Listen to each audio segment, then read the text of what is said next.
Apakah kalian pernah lagi main game online dan tiba-tiba dihina dengan kata-kata rasis? Dihina karena etnis atau bahkan keluarga kalian juga ikut dihina. Fenomena ini semakin sering terjadi di game kompetitif seperti Mobile Legends, PUBG Mobile, atau Valorant. Tapi mengapa para gamer bisa setoksik ini? Apakah ini hanya bagian dari budaya game atau ada masalah yang lebih dalam? Di video ini kita akan membahas mengapa banyak pemain game online berubah menjadi toksik, bagaimana rasisme dan bullying berkembang di dalamnya, dan apakah ada solusi untuk mengatasi masalah ini.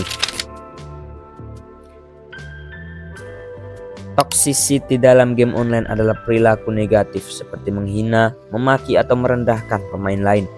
Awalnya mungkin sekedar emosi karena kalah, tapi yang jadi masalah adalah ketika hinaan ini berubah menjadi serangan personal. Bukan hanya tentang skill bermain, tapi menyangkut hal-hal seperti etnis dan keluarga. Kita bisa lihat contoh nyata di Mobile Legends, Valorant, atau Genshin Impact dan game lain-lain. Ketika seseorang bermain buruk, alih-alih memberi saran, mereka malah dihina dengan kata-kata rasis. Seakan-akan performa buruk seseorang di game bisa dijadikan alasan untuk menyerang identitasnya. Mengapa rasisme dan bullying bisa terjadi di dalam game? Ada beberapa alasan mengapa fenomena ini terus terjadi. Yang pertama, anonimitas di dunia digital. Saat bermain game online, kita tidak bertatap muka dengan lawan main. Ini membuat banyak orang merasa bebas mengucapkan hal-hal yang mungkin tidak akan mereka katakan di dunia nyata. Budaya trash talk yang kebablasan.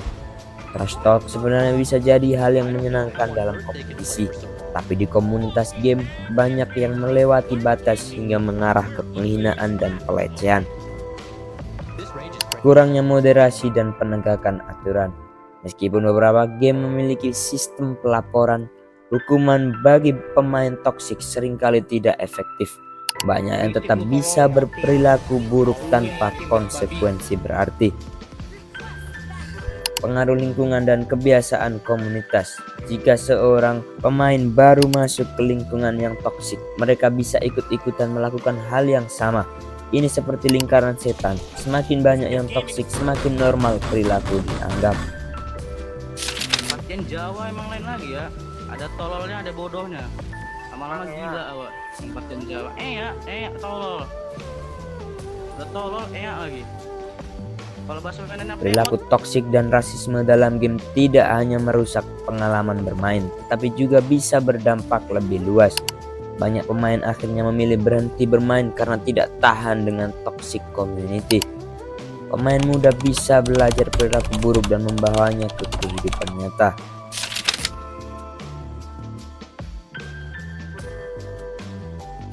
Lalu, apakah kita hanya bisa pasrah dengan keadaan seperti ini? Tentu tidak. Ada beberapa hal yang bisa dilakukan untuk mengurangi toxic behavior di game. Yang pertama, laporkan dan blokir pemain toksik. Jangan biarkan mereka terus menghina tanpa konsekuensi. Yang kedua, jangan terprovokasi. Balas menghina hanya akan memperburuk situasi. Ketiga, dukung komunitas positif. Semakin banyak komunitas gaming yang positif, semakin kecil ruang bagi pemain toksik.